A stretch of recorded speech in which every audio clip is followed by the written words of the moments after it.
What you're going to hear about today is nothing short of a miracle. It's dramatically new, made possible only through years of research, inventions, and innovations. Living stereo, played on a record.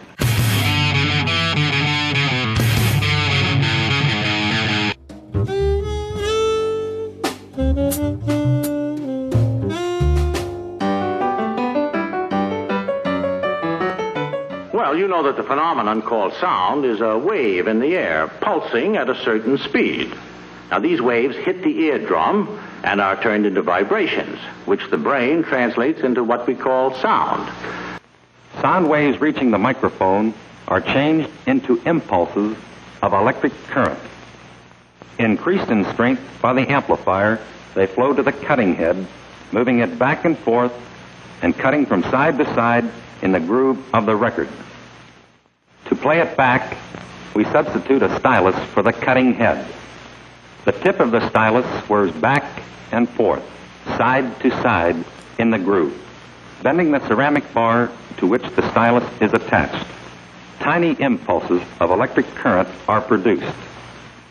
These impulses of current, again strengthened by an amplifier, are carried to the speaker.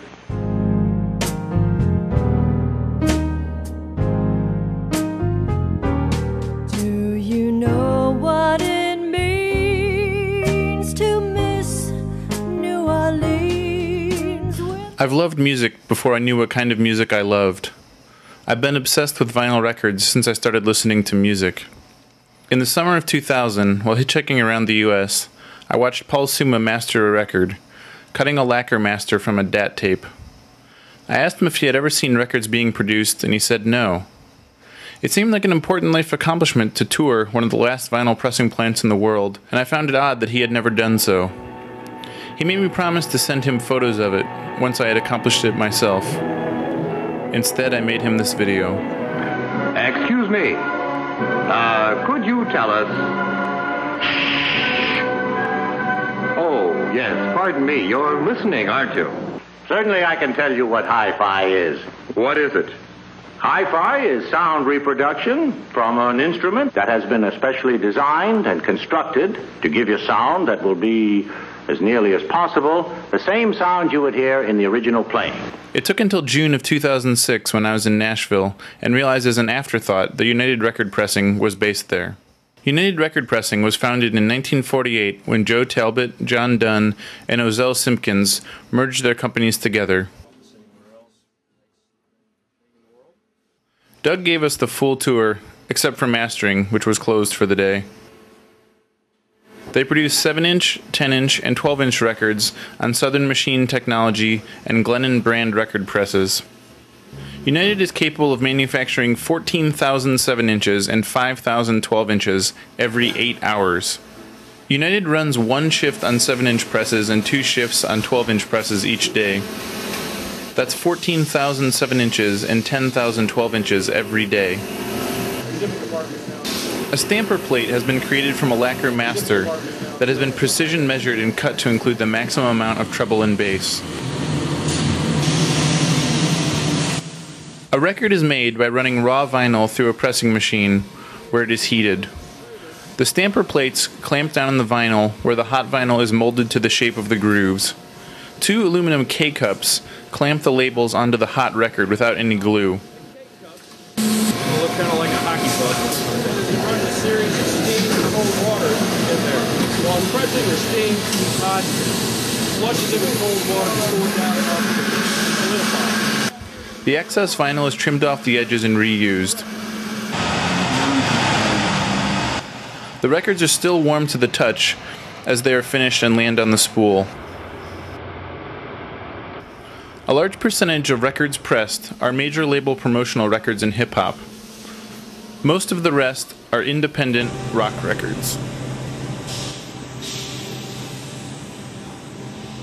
Records can be made from standard black vinyl or from colored vinyl. So that gold vinyl in there, those the various colors of vinyl, with the exception of white, when you mix it with black, unless there's a huge amount of it, it just disappears. Now, We don't advertise mixed vinyl. You might already be familiar with it if you've done some records here. There's no additional per record charge for it. You just pay the color setup fee. What we do is when we have random bits of vinyl, different colors left over. Say you're running like 500, 7 inches. It might start out with this kind of weird swirly green. By the time it's done, it's purple. Some other color. It seems neat that any record could ultimately be melted down and made into a different record. It's like a world of endless recycling in a culture that has many 5-minute musical trends.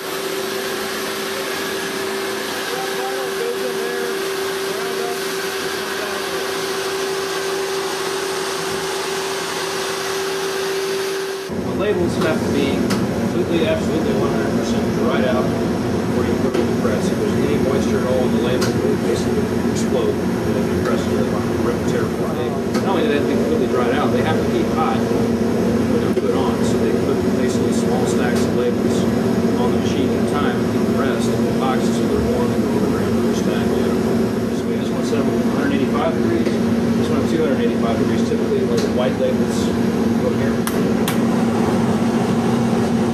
Pastel colors also. Pastel colors tend to, if you get them too hot, they turn weird colors and change. Not too hot to hold, as long as you don't hold it too long. Maybe not. Typically hold them for 1 year, and at that point, stampers may not necessarily get scrapped after a year, but there's no guarantee we'll still have them. So the same is true with the mothers, but typically mothers are here for several years.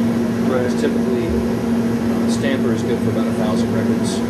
And you typically expect to make about 5 stampers off the mother. In 2005, the last record pressing plant owned by major label Universal went out of business and United bought all of their equipment. They now do virtually all major label pressings of vinyl. That's the cool thing. Most of the pressing plants, everybody, I mean, it's kind of a, it's a community to an extent. Most of the people that run the plants are kind of, to an extent, they work together and know each other, and everybody seems to be pretty friendly with each other. You think there's some life in it, though? You think it's gonna? I mean, there'll be people that want records kind of indefinitely. I think so.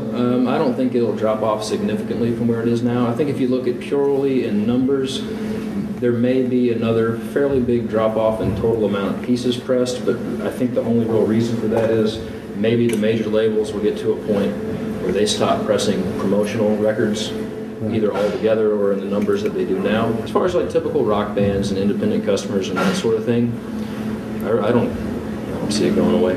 Do you know anything about the I guess the ecological impacts of vinyl? I mean, it's supposedly the myth is that it's very dirty.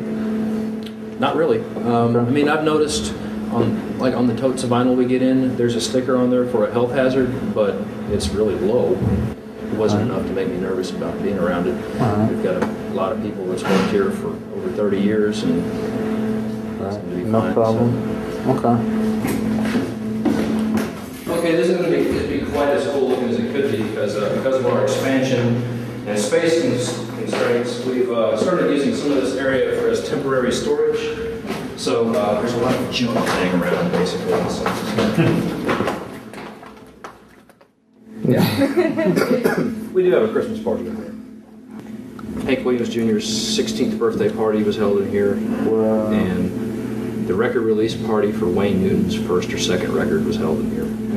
A lot of turntables throughout the building for listening to records, and of various quality too, because customers have turntables of varying quality. But the reason this apartment was here is this plant was built in '62. The guys that built the plant, a lot of the big customers were black-owned labels like Motown.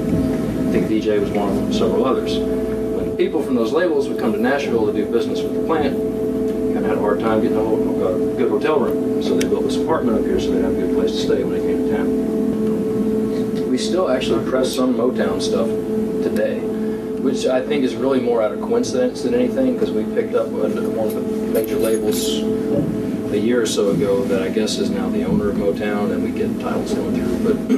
But Picture discs. You guys do that? How's that done? Erica does those. As far as I know, that's the only plant that does custom records, like custom shape pictures, heat-treated paper, I guess similar to the labels that's in the center, and then they take clear vinyl and press it on either side of it. I walk in there, they're gonna grab me by the seat of my pants and throw me out. Well, what would you say it takes to be a do-it-yourself hi-fi enthusiast like yourself? Oh, doesn't take much. Only money, a thorough knowledge of electronics, a lot of spare time. Your wife threatens to leave you. But if you want real hi-fi... But who can afford a full orchestra in the living room? Or even a reasonable facsimile? You can. Nearly everyone can. They're amazingly inexpensive. And new and more exciting stereophonic tapes are being put on the market every day. United is still independently owned by Chris Ashworth.